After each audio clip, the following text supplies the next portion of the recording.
Hi,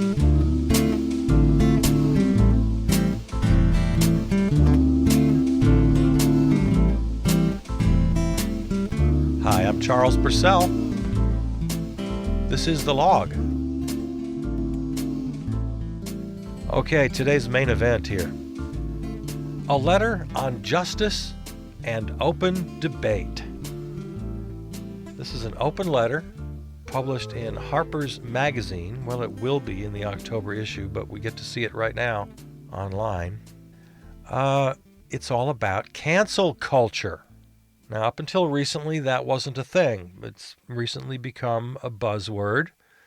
You probably know what it means. Cancel culture means that if someone goes against your grain, if you don't like something they're saying or doing, you cancel them. And basically that's just kind of a new way of saying boycott, disown, call for their firing, retribution for hate speech or homophobic or transphobic or, it's kind of a new way of saying politically correct. So here's what we're going to do here. I want to look at that comparison between current cancel culture and then the backlash against political correctness, which we went, that's been 20 years now since we dealt with that. Also, the very idea of boycotting, because this is what canceling means. It means you boycott this person. Don't watch their show, tell their sponsors to disinvest from their program, ask their superior to fire them. You're boycotting this person. And then how it all comes back to money, because it does. Every damn thing comes back to money.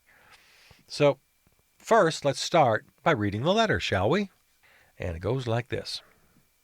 Harper's Magazine, a letter on justice and open debate.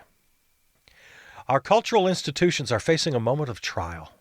Powerful protests for racial and social justice are leading to overdue demands for police reform, along with wider calls for greater equality and inclusion across our society, not least in higher education, journalism, philanthropy, and the arts. But this needed reckoning has also intensified a new set of moral attitudes and political commitments that tend to weaken our norms of open debate and toleration of differences in favor of ideological conformity. As we applaud the first development, we also raise our voices against the second. The forces of illiberalism are gaining strength throughout the world and have a powerful ally in Donald Trump, who represents a real threat to democracy.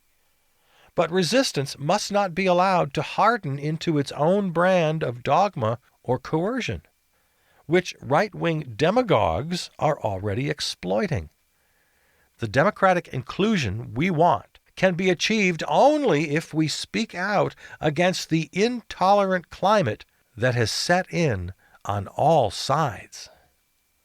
The free exchange of information and ideas, the lifeblood of a liberal society, is daily becoming more constricted.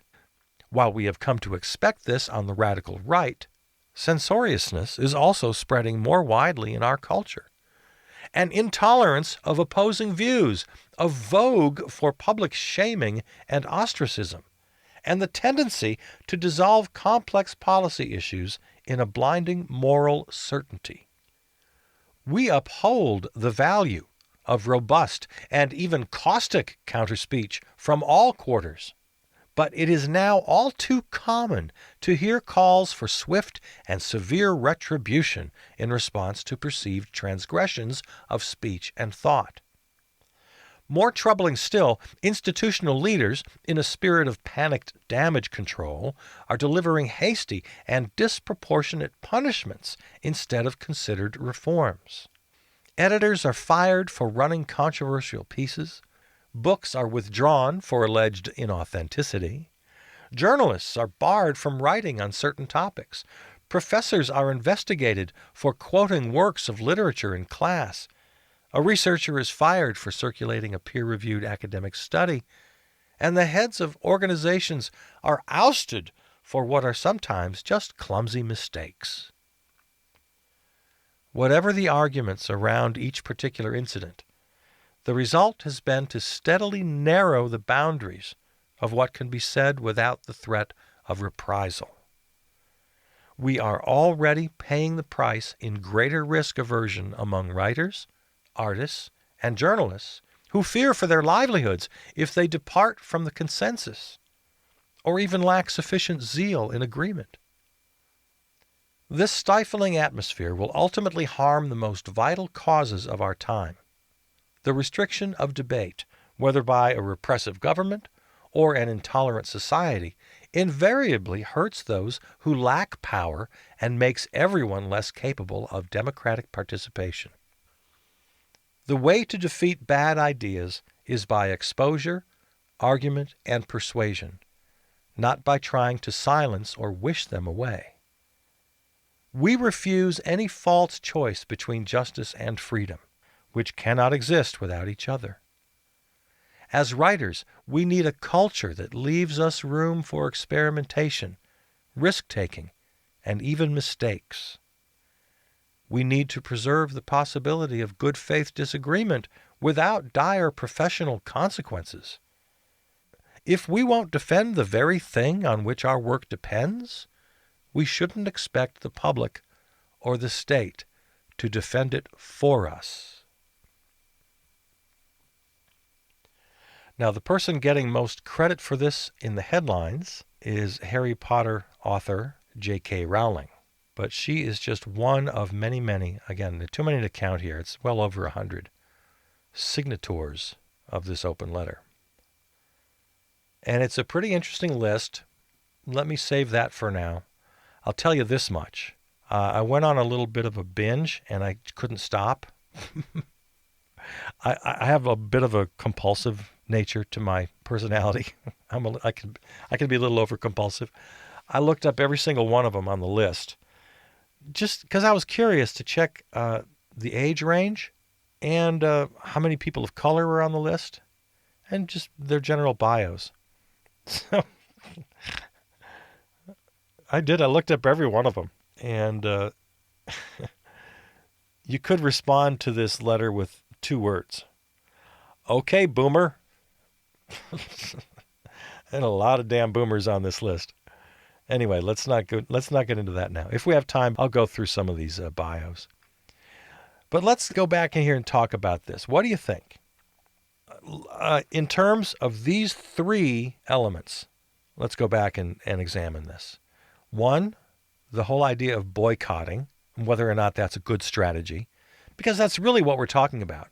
As a cultural critic, as a writer, as an artist, an author, an academic, you do or say something that goes what we think is out of bounds. You're saying something that's serious enough that we think you need to be corrected or even decried, disavowed, canceled, to use that term, which, like a lot of popular buzzwords, becomes annoying almost instantly. I mean, the Orange Menace uses it to describe the current move to tear down statues and, not name streets and buildings after slave traders. He decries cancel culture. He spent a lot of time in his Mount Rushmore screed crying about cancel culture. But these are liberal folks concerned. So the issue of boycotting, whether or not that's an appropriate thing. Again, the comparison to political correctness, and then how you can really read this and think it's just about money. So with those 3 things in mind, our cultural institutions are facing a moment of trial. Well, right off the bat here, that's who's writing this letter. These are institutionalists. Talking about the list of names, every one of them, every single person on this list is very successful. Each one of them has a whole long list of awards and positions. They're collecting a nice paycheck. They're all published. These are successful people within current institutions. So we know where they're coming from. So, of course, they have to tip their cap to the current racial and social fights for justice. But, when you see the word "but" following something like that, we applaud the current movement. But Yeah, don't kill black people. But, yeah, you want to avoid that word. There it is. But this needed reckoning has also intensified a new set of moral attitudes and political commitments that tend to weaken our norms of open debate and toleration of differences. Is toleration necessary there? Wouldn't tolerance be a better word? If you were an English teacher marking up this paper, wouldn't tolerance be a simpler, more succinct way to put that? Anyway, I won't mark this up with my red pencil. Who am I to edit J.K. Rowling, right? Okay. Weaken our norms. Yeah, there you go. See, they're just revealing themselves as traditionalists, institutionalists. Yeah, they're liberal. They wear their liberal stripes very proudly, but they are establishment liberals. And this fight between establishment liberals and progressives, we've talked a lot about that in terms of the political world, but it's happening as well here in the cultural world. Culture, academics, the arts. Yeah, it's happening there too. And as it should. It's as it always does, right? Shouldn't there always be movement? Are we to rely on norms? Weakening our norms. That's not an argument that's very persuasive for me. I think norms should be weakened. Norms should be challenged. Always. It's part of the process. It's how the world turns. So, yeah, your concern for cultural institutions and the weakening of norms, that's not striking a chord with me at all. Nope, it's not. As we applaud the first development, that, of course, the racial and social justice fight, we also raise our voices against the second, that is the weakening of norms. Okay. Wow. Pulling out the big rhetorical guns here. They're comparing the current cancel culture to Donald Trump. It's just the other side of that coin. Donald Trump represents a real threat to democracy. We can't let that same threat happen here on the left. Can't be intolerant. Yeah, this is old folks. These are boomers. This is a boomer letter. They're afraid of giving up their own position of influence and power. God forbid the kids don't like me. The free exchange of information and ideas, the lifeblood of a liberal society, is daily becoming more constricted. Again, it's the natural movement of things. 40 years ago, you could say things right out loud. You could make jokes about women's lib. You could do all sorts of things that are no longer acceptable. That's just the way we progress. The free exchange of information and ideas isn't 100% free. Not at all. Not by a long stretch. If somebody wants to Heil Hitler down the street and wave their Nazi flag and call for the elimination of Jews and gays, what are you just going to say, oh, freedom of speech, go ahead? No, you're going to call them out. You're going to call them every name in the book. You're going to call to cancel them, aren't you? I would hope so. I would hope you'd go beyond this sort of idealistic, oh, well, we all have freedom of speech. No, you take it a step further. If a little Nazi boy has a television show, you wouldn't call for his advertisers to withdraw from his program? You wouldn't do that? There's an element of boycott. There's an element of cancel that's appropriate. And I would hope you would concede at least that much. At some point on the spectrum, cancel culture, so to speak, is fine. I don't think you want just everything. So once you concede that point, then it's just a matter of drawing the lines on the spectrum. Because, again, there were many things that might have been okay 30, 40 years ago and are not okay today. That's progress. And there's a movement going on now, led primarily by very youthful protesters, artists, thinkers. And you're just kind of old. The times they are changing. That's a timeless line. You're the parents, you're the grandparents, and you're scolding the kids and the grandkids. That's a very old story. And you find yourself in the role of the parent and the grandparent, and you don't like it, do you? Intolerance of opposing views. Yeah, some views should not be tolerated. I'm fine with that. Public shaming, ostracism. Yeah, it's part of the toolkit. I'm fine with it. The tendency to dissolve complex policy issues in a blinding moral certainty. You know, I might agree with you just as an old philosophy student, as someone who likes to think about these things. But life and death situations on the street are not academic exercises. Blinding moral certainty is just part of the makeup of the committed activist. I'm not going to blame them for that. You think I'm going to sit down with Angela Davis in her prime, in her heyday, and question her moral certainty? You think I'm going to sit down with the suffragists of the 19 teens and ask them to just have a more little calm debate about their right to vote? Why are you so morally certain about your right to vote? No, we're talking about the real world here. Yeah, your letter is very unconvincing to me. I read it a couple of times. I thought about it. I kept trying to find places where I might agree with you. And the more I read it, the more I thought, nah. We uphold the value of robust and even caustic counter-speech from all quarters. No, not all quarters. Some of it you shout down. It's fine. That spectrum moves. The spectrum is not static. Some ideas fall away. They're no longer acceptable. Some ideas are added. Oh, I guess this is acceptable now. Oh my God, the trans community. How far have we come in just a couple of years? Just a couple of years. Not that long ago. Completely acceptable to make trans jokes or to be disgusted by it. In so many quarters, in so many segments of society, so many people. Yeah, the spectrum of acceptable and unacceptable ideas moves and shifts and changes. It's not all okay. I think that's an extremist attitude. Whatever the arguments around each particular incident, the result has been to steadily narrow the boundaries of what can be said without the threat of reprisal. Yeah, maybe, and I'm okay with that. Narrow the boundaries. You narrow it over on that boundary, there's another boundary on the other side where you're expanding. It's movable, it's pliable.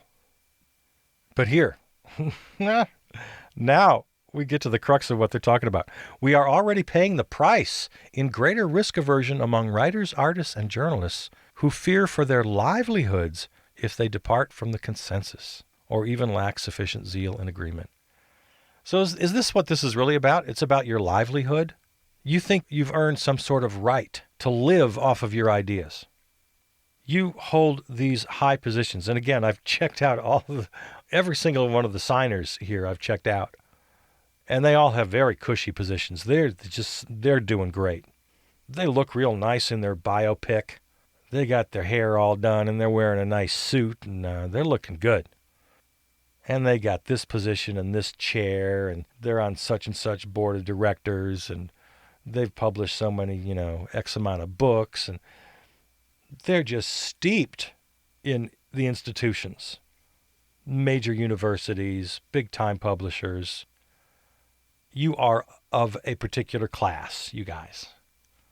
And you have to know that. And you believe you've earned that, and you want to continue to make a really nice living spouting your ideas. Okay. All right. And you don't want that challenged in any way. You want everybody to be completely free. Yeah, I'm not really buying it. If we lived in my perfect world of no money, then we could have a free exchange of ideas. There'd be nobody to boycott. There'd be no such thing as advertisers. See, this is another reason my main goal in life is to eliminate money. It solves most problems, most every problem. It solves this problem. If an idea has merit, it will rise. If an idea does not have merit, it will fall. But in today's world, Malcolm Gladwell has a really nice book deal, and he's got whole institutions supporting and upholding and advancing whatever new little idea he dreams up. It's the idea industrial complex. And you guys are all pretty well steeped in it. Academics, writers, artists, established in your institutions. All the power that comes with that. And all that power would be stripped away in a world without money. If an idea is good, it will catch on and it will spread. If an idea is bad, it'll just be shut down and it'll disappear. You won't have to boycott anything. You won't have to have any cancel culture. It'll just be part of the natural ecosystem of ideas. There's nothing natural about our current system. It takes money. It takes power. And everybody who signed this has money and power, and they have the backing of institutions. And they've been approved. They got that stamp of approval, which in and of itself says very plainly, well, you can't go too far in your ideas. You can't go too far, or else we withdraw our stamp of approval. Let's see what else they have to say. Editors are fired for running controversial pieces. Once again, in a world without money, that's not a problem. Writers, editors will rise or fall on their merits entirely. And if you run a controversial piece, if it's really bad, if it's inappropriate and everybody hates it, well, then it'll just disappear. And nobody will lose their job. Well, I take that back. You might lose your job as an editor if you keep putting out garbage, but you're not going to lose your livelihood because it's a world without money. And everybody's guaranteed the basics of food and housing, and that's why the no money world is better.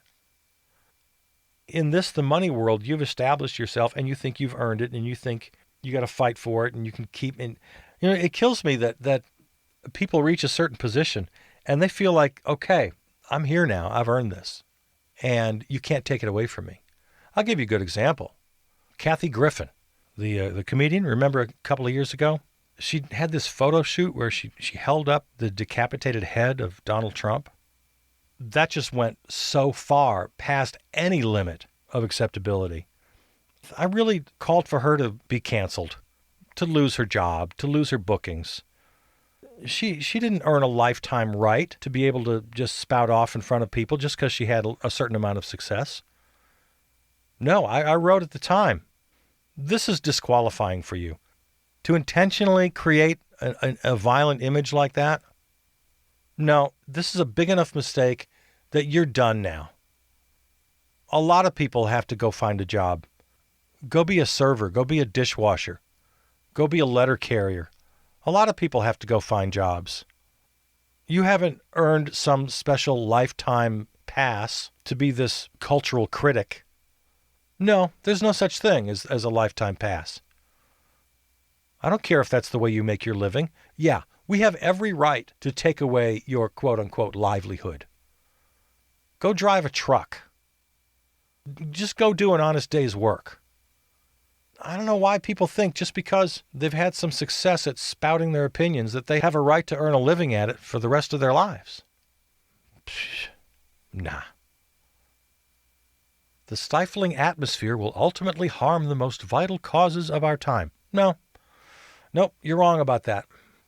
The shifting spectrum of speech will reflect the time, especially if we can remove the power of money. It's always screwed up by the presence of money. I'll give you that. But you're not convincing me at all. The restriction of debate, whether by a repressive government or by an intolerant society, invariably hurts those who lack power and makes everyone less capable of a democratic process. Oh, no. Now you're just really pulling on the thin threads here. What is that? You're worried about how this hurts those who lack power. No, you're worried about yourselves, and you got plenty of power. You got the money, you got the publishers, you have the tenure, you have the titles, positions. Yeah, you are out to protect yourself and your institutions, and you just don't like the way things are going. Yeah, cancel culture has become a derogatory term, just like political correctness was 20 years ago. There was nothing wrong with political correctness. It meant kind of the same thing. It just meant there are certain things that are unacceptable. You don't use racist or sexist language And if you do, we're going to call you out on it. That's all political correctness ever was. But then hiding behind the shield of so-called free speech, those who didn't want to give up their privilege of being mean or nasty or old-fashioned or whatever, they just called it political correctness and made that a dirty word. This is really just a replay of that. We need to preserve the possibility of good faith disagreement without dire professional consequences. Again, professional consequences. This is your real concern. Ideas, especially new ideas in politics, in culture, in the arts, don't require the stamp of approval from your institution. This professionalizing of thought, nah, not with that. I'm not with that. If we won't defend the very thing on which our work depends, we shouldn't expect the public or the state to defend it for us. Yeah, I just think you're really wrong about it. Nobody is threatening freedom of speech. They're just recognizing that history lives and moves. And you're not. 'Cause you're boomers. Again, I compulsively went through every name on this list just because I was curious. I'll tell you right now, people under 40, yeah, I don't know the exact number. It's like 150 people signed this thing. And of that number, I found, 1, 2, 3, 4, 5, 6, 7, 8. 8 people. 8 people who signed this are under the age of 40. 2 of them are 39. One of them's 36. Another one's 37. Let's see. How many in their 20s? 2 people in their 20s signed this thing. All the rest, looking at ages here, 55, 70, 50, 80, 74, 86, 71, 71, 62, 64, 58, 68, 91, 58, 64, 75, 70, 50. They're all it's just a bunch of boomers. Does that tell you something? They're boomers with nice jobs, nice retirement plans. They are set. And for them to scold a new generation of artists and activists and intellectuals, it just doesn't smell good at all. All right, so there it is. I'll share this on the Facebook page if you want to read it. You know what else I'm going to share? Just for the fun of it, I went to all the trouble. I'm going to go ahead and share the list of the folks who signed this. And with each is a link to their bio. Mostly it's just a little Wikipedia link. And I included their age in all of these. The original list obviously didn't have their age, but that was one of the reasons I was looking. So I got the person's name, their age, and then a little bio if I could find one. I'll go ahead. I'll put that on the Facebook page as well. Charles Purcell. All right. Would you look at that if you're curious? I went to all the trouble. I really do have a little bit of a compulsive problem. All right. Always good talking to you. We'll find more to talk about tomorrow. This has been The Log. I'm Charles Purcell. See ya.